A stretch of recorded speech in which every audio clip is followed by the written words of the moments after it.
Namaskar friends, welcome back to my channel Living Economics. Today's discussion is in continuation with the previous discussion of different types of goods. You remember we discussed about 4 types of goods based on their classification of or features which were private goods, public goods, common resource and club goods. We understand that private goods is being taken care by the market and by the private firms. We understand that the problem of free rider of public good is being taken care by the government, and the goods which are needed by the society may be provided by the government without looking at the profits, like defense services. We also understand that club goods will not have any issue of free riding or exploitation, over exploitation, because they have the feature of excludability. So the firms can exclude people from using it, and they can demarcate how much you can use, how much you cannot use.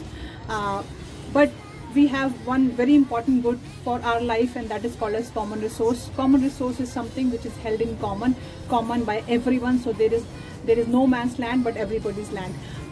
Common resource has issue of depletion of the resources. It has issue of the over exploitation because of you can't exclude people from using it, and also because these resources have rivalry in consumption. So Garrett Hardin was the biologist who have introduced this concept of tragedy of commons, and he has explained in his article by the name Tragedy of Commons, published in 1968 in the journal Science, where he has explained it with the help of a grazing land. He has shown how grazing land, which is held in common by all of them and no one has the right over it, no one has the exclusive right over it, may tend to overexploit the resources, and there is no grass left at the end, and that grazing land becomes a barren land.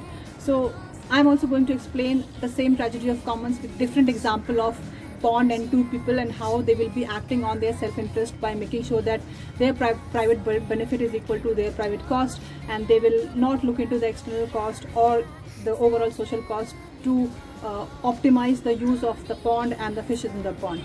I'm sure whether we learn other things or not, but we must learn this, and we must have to understand that if we are not acting now, if we are not reacting now, and if we are not saving our environment, we're not going to live over here more than few more years with healthy life.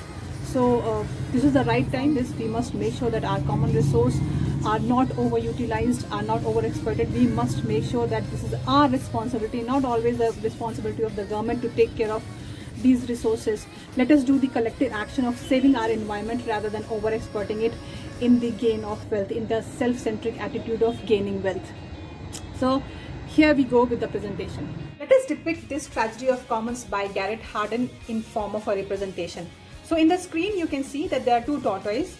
One is Trevor, other is Sarah. They're depicting as an individual, two individuals, and there's a plate that is acting as a pond, and there are few almonds in the plate which is acting as a fish, that is tuna fish. Now these two individuals are dependent on tuna fish for their living.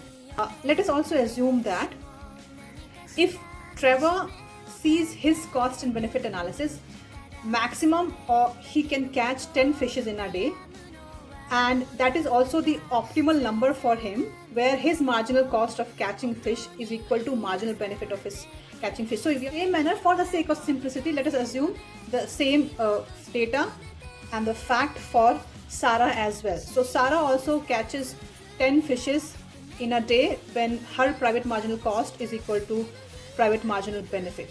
Now let us also know one thing, that in order for these fishes to grow, they need at least 24 hours to double.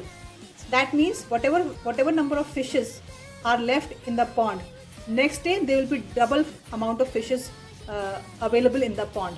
So Trevor and Sarah needs to keep that in mind, so that they can have these fishes for entire life, and also their future generation can have these fishes without any problem, without any depletion of resources. Next set of data we need to understand is that there are 30 fishes in the pond right now, and the social optimal number for these people to catch fish today, so that there remain 30 fishes forever in the pond, should be maximum 15.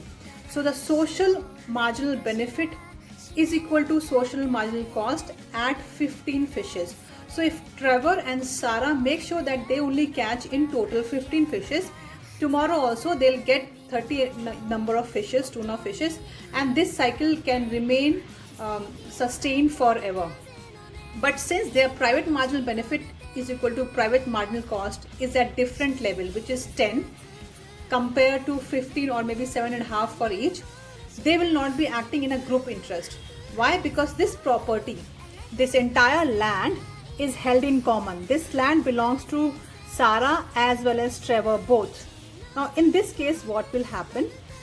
Now Sarah will make sure that she catches 10 fishes because this property is held in common by both of these individuals. So if she thinks that she catches only 7, no wonder Trevor can catch 10, and then she will be left with lesser amount of fishes compared to Trevor. So her wealth will be less compared to Trevor if she only catches 7 in the interest of the group, in the interest of the common resource. The same thing Trevor would also think. So he would also not be interested in catching only 7 fishes because he knows that if he leaves 3 more fishes in the pond, then that will be caught by Sarah. So they will be acting as per their self-interest, and in a day, instead of 15 fishes to be caught, the total catch will be 20, 10 by Sarah and 10 by Trevor. So let us remove 20 fishes from this pond for today. So Sarah will make sure that she catches 10 fishes as per her optimal level, and the same thing will be thought by Trevor. He will also catch 10 fishes as per his optimal level, where private marginal benefit is equal to private marginal cost.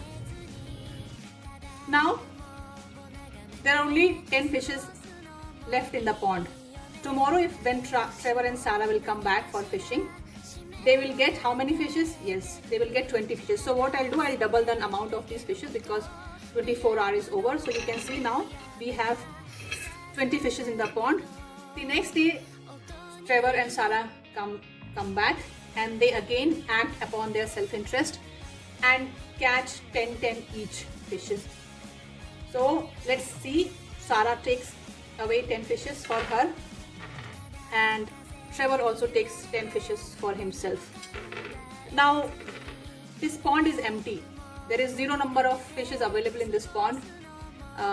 If it at all has to double, the double of 0 is 0 again. So the third day when Trevor and Sarah comes back, they get nothing. This is what is exactly called as tragedy of commons. The empty plate or the empty pond you can see is nothing but the tragedy happened to this common which was held by these two individuals. This is exactly what is happening in the real world. This is exactly what is happening to the environment.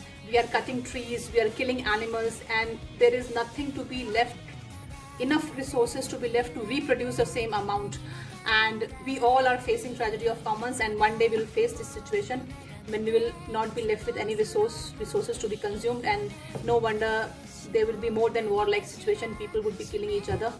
So this is the right time to make sure that we alert ourselves and others and make sure that we save our resources so that our future generation can also breathe fresh air, drink fresh water, and can have tuna fishes from the pond. Thank you very much for your patience. I hope you have liked this presentation and have understood the importance of the common resource, the importance of the environment. If I cut this tree, I will not be left with any good oxygen which I am breathing right now. Yes, so we need to save our trees, make sure that no more cutting of trees, make sure that planting of more trees will bring our common resource in balance, and we will be able to utilize it for another 1,000 years rather than facing issues like pollution and many other depletion of resources, which is reducing our quality of life. So no cutting of trees, planting of more trees is required. Thanks for watching. Stay tuned for more. Till then, take care. Bye.